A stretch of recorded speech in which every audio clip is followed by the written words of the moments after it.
जैसे कि हमें मालूम है कि गूगल 200 से ज़्यादा फैक्टर्स मेजर करता है किसी भी वेबसाइट को रैंक करने के लिए।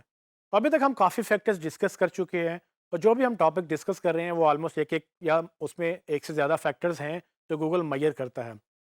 उनमें से दो फैक्टर्स ये भी हैं कि आपका कंटेंट कितना फ्रेश है और आप कितनी फ्रीक्वेंसी से मतलब कितनी दफ़ा आप अपना कंटेंट अपडेट करते हैं। इसकी बात मैं आपको एक एग्जांपल से समझाने की कोशिश करता हूँ। फॉर एग्जांपल आप एक दुकान में जाते हैं या आप एक ब्रांड की आउटलेट में जाते हैं, तो आप जाके देखेंगे कि नया प्रोडक्ट क्या आया है।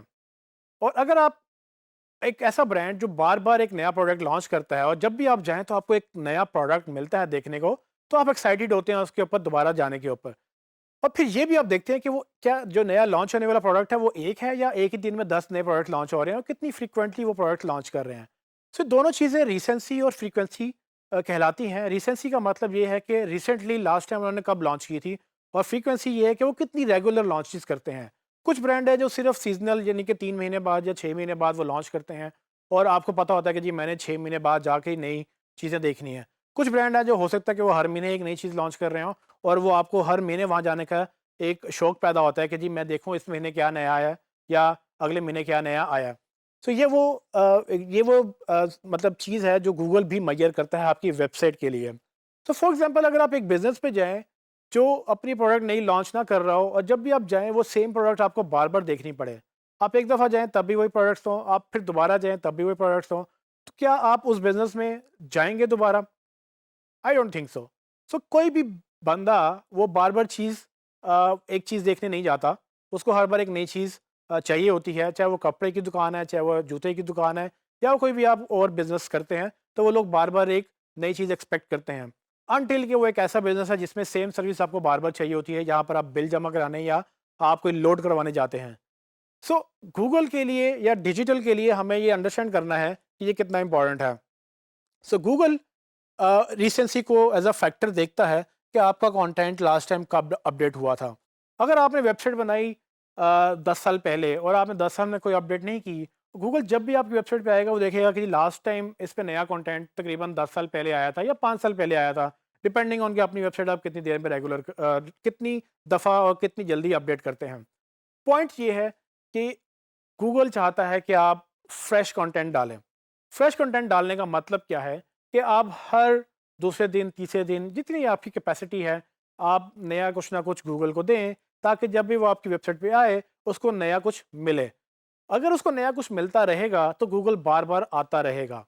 गूगल बार-बार आने का मतलब ये है कि गूगल आपका सारा कंटेंट इंडेक्स करेगा और गूगल में शो भी करेगा।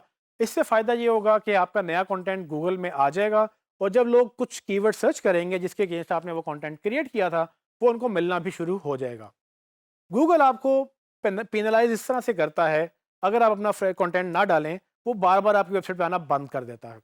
अगर वो जब भी आए और उसको सेम कंटेंट मिले, तो वो दोबारा देर बाद आएगा और अगर फिर उसको वही सेम कंटेंट मिले, तो वो दोबारा एक और लंबा गैप देगा, उसके बाद आएगा।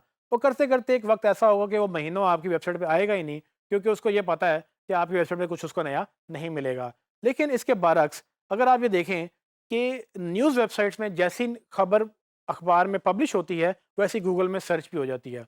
इसका मतलब ये हुआ कि न्यूज़ की वेबसाइट में चूँकि कंटेंट बड़ा फ्रीक्वेंटली और बड़ी तेज़ी से अपडेट होता है, तो उसका हर दफ़ा कंटेंट कुछ घंटों पहले ही पोस्ट हुआ होता है या कुछ मिनट्स पहले ही पोस्ट हुआ होता है। तो एक तो उसमें रिसेंसी बहुत होती है कि अभी-अभी पोस्ट हुआ, जब भी गूगल आता है उसको कुछ नया मिलता है। फिर एक उसमें ये भी चीज़ बड़ी काउंट होती है कि उसमें कितना कंटेंट पोस्ट हो रहा है। अब चूँकि न्यूज़ का बिज़नेस ही कंटेंट है, तो वो 10, 15, 20 तो बहुत कम बात है। तकरीबन 50-60 आर्टिकल, मे बी 100 आर्टिकल्स भी हर रोज़ पब्लिश कर रहे होते हैं। सो गूगल जब भी आता है तो उसको 100 नए आर्टिकल इंडेक्स करने को मिलते हैं, जिसकी वजह से वो उन वेबसाइट्स को ज़्यादा जल्दी क्रॉल करता है और कुछ ही मिनट्स में वो फ़ौरन सबको क्रॉल कर लेता है। सो ये चीज़ अंडरस्टैंड करते हुए हमें भी अंडरस्टैंड ये करना है कि हमारे बिज़नेस के लिए रिसेंसी और फ्रीक्वेंसी ये दोनों चीज़ें कितनी इंपॉर्टेंट हैं। रिसेंसी यानी कि हमें फ्रेश कंटेंट हर वक्त चाहिए और फ्रीक्वेंसी यानी कि हमें बार-बार कंटेंट डालना है, तो हम हर हफ्ते, हर रोज़ या हर महीने एक फ्रीक्वेंसी सेट कर लें ताकि गूगल जब भी आए उसको पता हो कि ये वेबसाइट लाइव है। सवाल यहाँ पर ये उठता है कि हमें गूगल को बार-बार अपनी वेबसाइट पे क्यों बुलाना है? क्यों हम रिसेंसी और फ्रीक्वेंसी को फोकस करें? वेबसाइट बन गई है तो क्या फ़र्क पड़ता है गूगल आए या ना आए? जी, फ़र्क पड़ता है क्योंकि अगर आपकी कंटेंट अपडेटेड नहीं होगा, अगर वो रिसेंसी और फ्रीक्वेंसी गूगल को लगेगा कि कम है या बिल्कुल नहीं है, तो गूगल आपकी वेबसाइट में आना छोड़ देगा। और इससे नुकसान ये होगा कि जब आप नया कंटेंट पब्लिश करेंगे, तो वो गूगल में जल्दी एक तो नज़र नहीं आएगा, और दूसरा ये कि गूगल आपको प्रमोट भी नहीं करेगा, क्योंकि गूगल को ये लगता है कि अगर आप अपने बिज़नेस के बारे में सीरियस नहीं हैं, तो वो भी आपको एक्सपोज़र नहीं देगा। और ये और भी चैलेंजिंग हो जाता है जब आपका कंपैटिटर सेम बिज़नेस में सेम कंटेंट बहुत ज़्यादा फ्रीक्वेंटली अपडेट कर रहा है। सो जब वो फ्रीक्वेंटली अपडेट करेगा, गूगल उधर ज़्यादा जाएगा और उसको ज़्यादा प्रमोट करेगा। लेकिन इस सब में हमने एक जो चीज़ मिस की वो थी यूज़र्स। तो यूज़र्स भी अगर आपकी वेबसाइट पे बार-बार आ रहे हैं, उनको वही पेजेस सेम मिल रहे हैं, उनको कोई नया कंटेंट नहीं मिल रहा, तो भी आना छोड़ देगा, क्योंकि उसको पता है कि जब भी वो आएगा उसको वही चीज़ मिलेगी। लेकिन अगर आपका कंटेंट रोज़ अपडेट हो रहा हो और यूज़र को कुछ नया देखने को मिलता हो, तो बार-बार आएगा। उससे आपका जो है वो एक ट्रैफ़िक भी बढ़ेगी, यूज़र एक्सपीरियंस भी बढ़ेगा, और अगेन वो पॉसिबिलिटीज़ भी बढ़ेगी कि वो दूसरे लोगों को भी बताएँ कि जी ये वेबसाइट है जो रेगुलरली कंटेंट अपडेट करती है और वो नया कंटेंट ऐड करती है। तो रिसेंसी और फ्रीक्वेंसी देखने में तो शायद इतने इंपॉर्टेंट नहीं लगते हैं, और इसका शायद डायरेक्ट एसईओ पे इम्पैक्ट भी नहीं होगा। लेकिन ये इनडायरेक्टली बहुत इंपॉर्टेंट रोल प्ले करता है, क्योंकि अगर आपका कंटेंट अपडेट नहीं हो रहा और एक फ्रीक्वेंसी के तहत नहीं आ रहा, तो गूगल आपको डिमोट करेगा, यूज़र आपको छोड़ के चला जाएगा, और अल्टीमेटली आपकी एसईओ जो एक्सपर्ट्स हैं, वो फ्लॉप होना शुरू हो जाएँगी।